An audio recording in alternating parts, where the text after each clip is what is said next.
Assalomu alaykum aziz obunachilar. Mana 3 ko'zli trendda sotilayotgan kameramizdan hozir hop Navoiy viloyati Konomen tumaniga jo'natyapmiz. Ruslan akaga jo'natyapmiz. 3 ta ko'zli kameramiz sim kartaga ham ishlaydi, Wi-Fi ga ham ishlaydi do'stlar.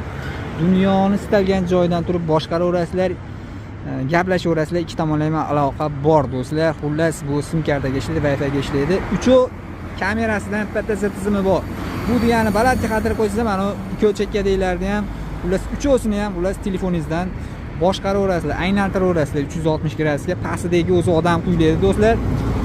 Mana hozir Farg'onadan berib yuboryapmiz. Aytganimdek, Navoiy viloyati Konomen tumaniga ketyapti do'stlar. Bitta pochtaga yetib kelganman. Dastavkalari bepul, 32 talik original chip ham bepul. Telefonlaringiz ustanovka ham qilib beraman do'stlar. Hech qanaqa muammo bo'lmaydi, xudo xolasa. Mana shunaqa qilib beraveramiz do'stlar. Kimga kerak bo'lsa Telegramdan aloqa chiqaramiz.